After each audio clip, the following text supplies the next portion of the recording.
am reading Stone Fox, Chapter 6. Little Willie went to see Mayor Smiley at the City Hall building in town to sign up for the race. The mayor's office was large and smelled like hair tonic. The mayor sat in a bright red chair with his feet on his desk. There was nothing on the desk except the mayor's feet. "We have a race for you youngsters 1 hour before." Mayor Smiley mopped sweat from his neck with a silk handkerchief, although Little Willie thought it was quite cool in the room. "I want to enter the real race, Mr. Mayor." "You must be funning, boy." The mayor laughed twice and blotted his neck. "Anyway, there's an entrance fee." "How much?" $50. Willie was stunned. That was a lot of money just to enter a race, but he was determined. He ran across the street to the bank. "Don't be stupid," Mr. Foster told Little Willie. "This is not a race for amateurs. Some of the best dog teams in the Northwest will be entering. I have Searchlight. We go fast as lightning. Really, Mr. Foster, we do." Mr. Foster shook his head. "You don't stand a chance of winning." "Yes, we do." "Willie, the money in your savings account is for your college education. You know I can't give it to you." "You have to." "I do? It's my money." Little Willie left the bank with a stack of $10 gold pieces, 5 of them to be exact. He walked into the mayor's office and plopped the coins down on the mayor's desk. "Me and Searchlight are going to win that $500, Mr. Mayor. You'll see. Everybody'll see." Mayor Smiley counted the money, wiped his neck, and entered Little Willie in the race. When Little Willie stepped out of the City Hall building, he felt 10 feet tall. He looked up and down the snow-covered street. He was grinning from ear to ear. Searchlight walked over and stood in front of the sled waiting to be hitched up, but Little Willie wasn't ready to go yet. He put his thumbs in his belt loops and let the sun warm his face. He felt great. In his pocket was a map Mayor Smiley had given him showing the 10 miles the race covered. Down Main Street, right on North Road, Little Willie could hardly hold back his excitement. 5 miles of the race he traveled every day and knew with his eyes closed, and the last 5 miles were down along South Road, which was mostly straight and flat. It's speed that would count here, and with the lead he knew he could get in the first 5 miles, Little Willie was sure he could win.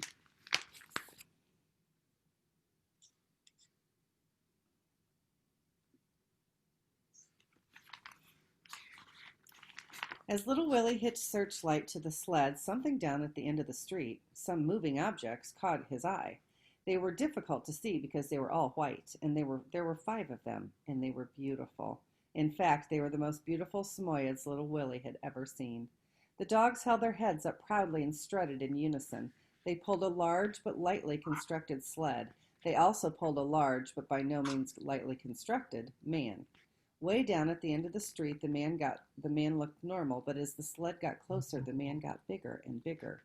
The man was an Indian, dressed in furs and leather, with moccasins that came all the way up to his knees. His skin was dark, his hair was dark, and he wore a dark-colored headband. His eyes sparkled in the sun, but the rest of his face was as hard as stone. The sled came to a stop right next to Little Willie, and the boy's mouth hung open as he tilted his head way back to look up at the man. Little Willie had never seen a giant before. "Gosh," Little Willie gasped. The Indian looked at Little Willie. His face was solid granite, but his eyes were alive and cunning. "Howdy," Little Willie blurted out, and he gave a nervous smile. But the Indian said nothing. His eyes shifted to Searchlight, who let out a soft moan but did not bark.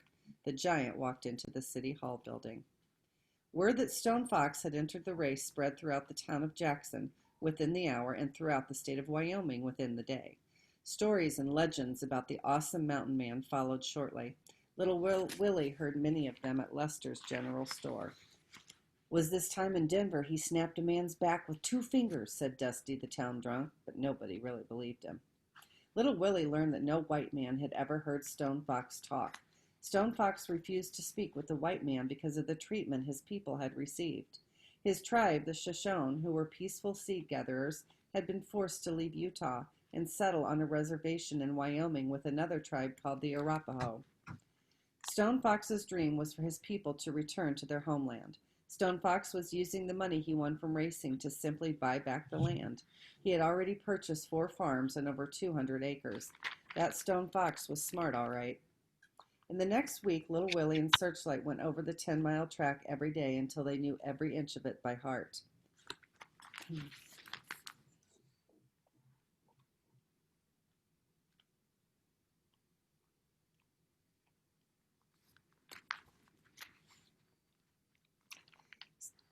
Stone Fox practiced hardly, hardly practiced at all. Excuse me. In fact, little Willie only saw Stone Fox do the course once, and then he sure wasn't going very fast. The race was scheduled for Saturday morning at 10 o'clock. Only 9 sleds were entered. Mayor Smiley had hoped for more contests, but after Stone Fox had entered, well, you couldn't blame people for not wanting to save their money. It was true Stone Fox had never lost a race, but little Willie wasn't worried. He had made up his mind to win, and nothing was going to stop him, not even Stone Fox. All right, so we're going to take a vote for the next chapter. Raise your hand if you want. So your two options are either I'll read chapter 7 or we can listen to Mrs. Lowe read chapter 7. All right, so if you want me to read chapter 7, go ahead and raise your hand. If you want me to read chapter 7. All right, and then if you want Mrs. Lowe to read chapter 7, go ahead and raise your hand. All right, there's just a few more for Mrs. Lowe. So I'll go ahead and we will continue.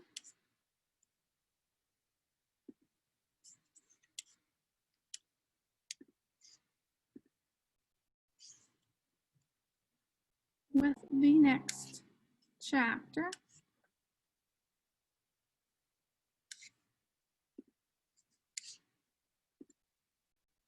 Stone Fox, Chapter 7. It was Friday night, the night before the race, when it happened. Grandfather was out of medicine. Little Willie went to see Doc Smith. Here, Doc Smith handed little Willie a piece of paper with some scribbling on it. Take this to Lester right away. But it's nighttime and the store's closed. Just knock on the back door. He'll hear you. But are you sure it's all right? Yes, Lester knows I may have to call on him any time, day or night. People don't always get sick just during working hours now, do they? No, I guess they don't. Little Willie headed for the door. He sure wished he could stay and have some of that cinnamon cake Doc Smith was baking in the oven. It smelled mighty good, but Grandfather needed his medicine, and anyway, he wouldn't think of staying without being asked. One other thing, Willie, Doc Smith said. Yes, ma'am? I might as well say this now as later. It's about the race tomorrow. Yes, ma'am. First, I want you to know that I think you're a darn fool for using your college money to enter that race. Little Willie's eyes looked to the floor. Yes, ma'am. But since it's already done, I want you to know that I'll be rooting for you. Little Willie looked up. You will? Win, Willie. Win that race tomorrow. Little Willie beamed. He tried to speak but couldn't find the words. Embarrassed, he backed over to the door, gave a little wave, and then turned quickly to leave. And Willie? Yes, ma'am? If you stay a minute, you can have some of that cinnamon cake I've got in the oven. Yes, ma'am. Later, on his way to town, little Willie sang at the top of his lungs. The sled's runners cut through the snow with a swish. This was a treacherous road at night, but the moon was out and Searchlight could see well. And anyway, they knew this road by heart. Nothing was going to happen. Lester gave little Willie a big bottle of what looked like dirty milk. How's your grandfather doing? Lester asked. Not so good. But after I win the race tomorrow, he'll get better. Doc Smith thinks so too. Lester smiled. I admire you, Willie. You got a heap of courage going up against the likes of Stone Fox. You know he's never lost, don't you? Yes, I know. Thank you for the medicine. Little Willie waved goodbye as Searchlight started off down Main Street.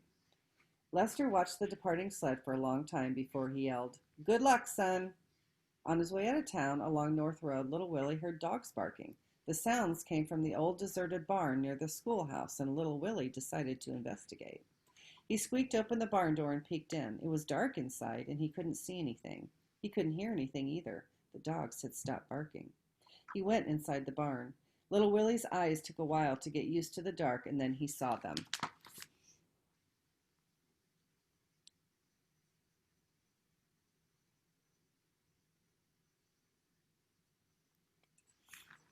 The 5 Samoyeds. They were in the corner of the barn on a bed of straw, and they were looking at him. They were so beautiful that little Willie couldn't keep from smiling. Little Willie loved dogs. He had to see the Samoyeds up close. They showed no alarm as he approached or as he held out his hand to pet them. And then it happened. There was a... Kevin, make sure your eyes stay open. You need to sit all the way up so you're not tempted to go back to sleep. movement through the darkness to little Willie's right, a sweeping motion, fast at first, and then it appeared to slow and stop. But it didn't stop. A hand hit little Willie right in the face, sending him over backward. I didn't mean any harm, Mr. Stone Fox, little Willie said as he picked himself up off the ground, holding a hand over his eye. Stone Fox stood tall in the darkness and said nothing. Searchlight barked outside, and the Samoyeds barked in return. Little Willie continued, I'm going to race against you tomorrow. I know how you want to win, but I want to win too. I gotta win. If I don't, they're going to take away our farm. And they have the right. Grandfather says that those that want to bad enough will. So I will, and I'll win, and I'm going to beat you. Stone Fox remained motionless and silent. Little Willie backed over to the barn door, still holding his eye. I'm sorry we both can't win, he said, and then he pushed open the barn door and left, closing the door behind him.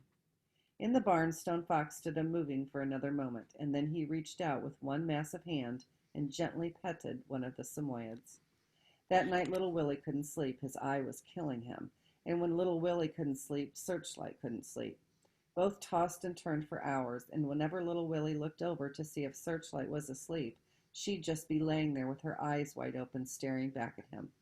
Little Willie needed his rest, and so did Searchlight. Tomorrow was going to be a big day, the biggest day of their lives.